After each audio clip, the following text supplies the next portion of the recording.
Jho Low had more spending power than just about anyone on earth. One of the biggest heists in history. In the intricate tapestry of high-stakes swindling and mind-boggling deception, few figures loom larger than Jho Low, the prodigious mastermind behind one of history's most audacious financial heists. This unassuming Malaysian with his cherubic smile and suave demeanor did not just steal a few million, he orchestrated the grand robbery of an entire nation's trust and treasury. Today we delve into the labyrinthine tale of stolen billions, covert deals, and a dazzling life of excess that surpassed the realms of fiction. A saga that unfolded on a global scale, implicating powerhouses of politics and finance, and leaving a nation grappling with the aftermath of unparalleled greed and audacity. Born to a wealthy Malaysian family, Low Taek Jho, better known as Jho Low, was introduced to the world of privilege and power at a tender age. He was sent to the Harrow School in England, where he would rub shoulders with the children of the global elite, learning not just academics but the fine art of networking. This foundation proved instrumental when he moved to the United States to attend the University of Pennsylvania's Wharton School of Business, known for cultivating future leaders and power brokers. It was during this time Low began to understand the advantages of his upper-class upbringing. He leveraged his wealth and education to forge influential connections, proving himself a master networker capable of navigating the world's power circles with ease. This early phase of his life was marked by an unmistakable ability to impress, an attribute that would later become his most dangerous weapon and one of history's most audacious financial frauds. As his story unfolds, one can't help but marvel at how a man equipped with charm and strategic connections embarked on a journey that would shake an entire nation to its core. From his early years, Jho Low's charismatic image and high-stakes lifestyle would turn heads and raise eyebrows. Known for his extravagant spending and high-profile parties, Low had an air of enigma about him. The mystery of his wealth source furthered the intrigue, with whispers and speculation echoing in elite circles. Though he hailed from a well-off family, the magnitude of his fortune was inexplicably immense. The extent of his wealth could be gauged from the opulence of his parties, replete with celebrities, overflowing champagne, and swanky locations.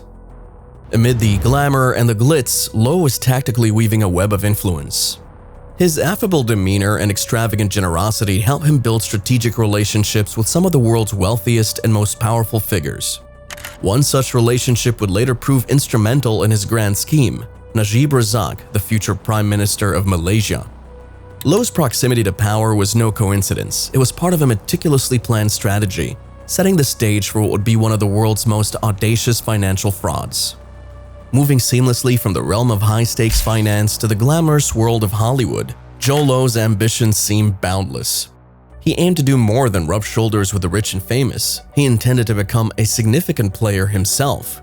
To realize his dreams, he bankrolled Red Granite Pictures, a Hollywood production company that funded the movie that would become a symbolic representation of Jho Low's world, The Wolf of Wall Street.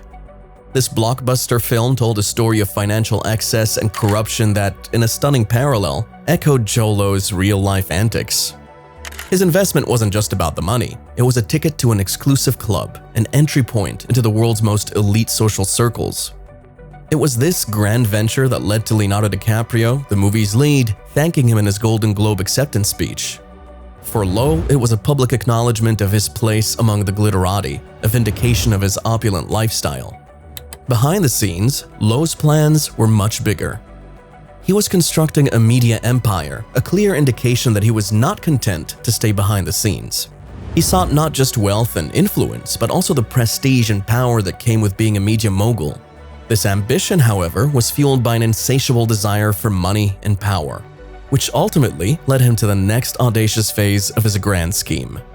After establishing his reputation as a high roller in Hollywood, Jho Low moved on to a far more audacious plan. His sights were now set on the One Malaysia Development Berhad, commonly known as the 1MDB Fund. Initiated by the Malaysian government, the 1MDB Fund was established with a noble intention to drive long-term economic development by forging global partnerships and promoting direct foreign investment. However, the fund, rich with potential and burgeoning with billions of dollars, provided the perfect avenue for Jho Low's grand scheme. With an extensive network of influential individuals backing him, Low orchestrated a series of transactions that would plunge the 1MDB Fund into an abyss of debt while filling his pockets. The plan involved one of the most renowned names in the world of finance, Goldman Sachs. Low managed to enlist Goldman Sachs to issue bonds for 1MDB, promising high returns. To make the offer more attractive, Low paired the 1MDB fund with Abu Dhabi's Sovereign Wealth Fund, an association that added credibility and was sure to attract investors. With this, Low had set the stage for what would soon unfold to be one of the most significant financial frauds in history, using the resources meant for the upliftment of a nation to satisfy his unquenchable desire for wealth and power. Having set his intricate web of connections, Jho Low eyed his grand prize, 1MDB. This state-owned wealth fund, envisioned to catalyze economic prosperity and infrastructure development, was soon to be hijacked by a man with far different ambitions. Jho Low, with his in-depth knowledge of global finance and cunning manipulative abilities, engineered a complex operation. He diverted an inconceivable amount of money, billions of dollars, from the fund, rerouting the wealth into offshore accounts and shell companies. The audacious fraud was cloaked under pseudonyms and smokescreens, hiding it from the prying eyes of regulators. Meanwhile, Jho Low's flamboyant lifestyle continued unabated. Fueled by the stolen funds, he lived a life of unimaginable opulence, staging grandiose parties, rubbing shoulders with Hollywood's elite, and splurging on ostentatious gifts. The money also silently seeped into the veins of political campaigns, most notably that of the then Prime Minister Najib Razak. Through these bribes, Jho Low ensured his plans would face minimal scrutiny, strategically manipulating those in power. In the cloak of night, Low was orchestrating one of the most audacious financial heists of the century, siphoning off a nation's wealth to serve his hedonistic desires and an unquenchable thirst for power. It was a betrayal of trust on an unprecedented scale, made all the more incredulous by the world's obliviousness to this grand larceny. As Jho Low's fraudulent scheme took flight, the stolen billions started to seep into the political landscape of Malaysia. The influence of this illicit money began to reshape political campaigns, none more so than that of Najib Razak, the then future Prime Minister of Malaysia. Low had long cultivated a strategic relationship with Razak, a connection that now provided a convenient conduit to direct the stolen funds. Astonishing sums were allegedly funneled as bribes to Razak, a move that guaranteed Low's continued protection and, more critically, ensured minimal scrutiny of his activities. However, this cloak of political protection would eventually unravel. When the extent of the 1MDB scandal became public, Razak's involvement was laid bare. Amid the mounting evidence, Razak was arrested, put on trial, and eventually convicted for his role in this scandal, marking a shocking downfall for the man who once sat at the pinnacle of Malaysian politics. This upheaval was just a prelude to the storm that was yet to unfold. The audacious display of wealth and power by Jho Low, which for a long time dazzled many, began to fade as the curtains of his grand scheme were drawn. An unexpected revelation triggered the first domino, a leak of emails exposing the depths of Jho Low's machinations. A courageous whistleblower, stepping forth from the shadows, unveiled the intricate web of offshore accounts, shell companies, and fraudulent transactions that Jho Low had woven. The spotlight turned to the mysterious billions funding Jho Low's extravagant lifestyle, tracing its root back to the pillaged coffers of the 1MDB fund. The ripple effects of this revelation quickly turned into waves of shock and outrage. Jho Low's meticulously constructed facade crumbled, revealing the true magnitude of his deception. The world was left staring, aghast at the audacity of the man who robbed an entire country. As the full extent of the 1MDB scandal unfurled, the Malaysian populace stood in collective shock. The outrage was palpable, coursing through the streets of Kuala Lumpur in waves of protests demanding accountability. The citizens' wrath wasn't just directed towards the elusive Jho Low. It was squarely aimed at their own leadership who had facilitated this grand-scale robbery.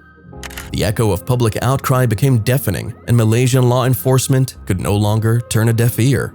In the eye of this storm was Najib Razak, the Prime Minister, whose office and personal accounts were under scrutiny. Despite his claims of innocence, the evidence was overwhelming, leading to his arrest. After a high-profile trial that riveted the nation, Razak was convicted for his involvement in the scandal, marking a significant moment of victory for justice. However, this victory was bittersweet, for while they had their fallen Prime Minister in custody, the mastermind behind the audacious heist, Jho Low, remained at large. Following the public outcry and the subsequent legal actions in Malaysia, Jho Low faded from the public eye. He had been a phantom figure throughout the scandal, and now he effectively vanished. The man who had courted the limelight, rubbing shoulders with Hollywood celebrities and political heavyweights, was now the subject of an international manhunt. However, despite the worldwide scrutiny, his exact whereabouts remained a mystery. There were rumors, whispered stories of a fugitive lifestyle bouncing from one undisclosed location to another. The most consistent of these rumors points to China. As recent reports suggest, Jho Low is believed to be residing in the vast country, effectively out of reach of Malaysian authorities. His extravagant parties and high-stakes lifestyle have been replaced by a cloak-and-dagger existence, but the echo of his audacious crime continues to reverberate globally. In the grand chessboard of global finance, Jho Low maneuvered with the cunning of a seasoned player. His audacious scheme, one that siphoned off billions, left a deep, lasting wound on the Malaysian economy and its people. The scandal has underscored the dangers of unchecked power and influence and exposed systemic failures within formidable institutions. As we reflect on this scandal, we confront the haunting reality of how an individual's insatiable desire for wealth and power, combined with systemic negligence and lack of oversight, could lead to the brazen theft of an entire nation's wealth. A grim reminder that the game of high stakes is not without its devastating consequences.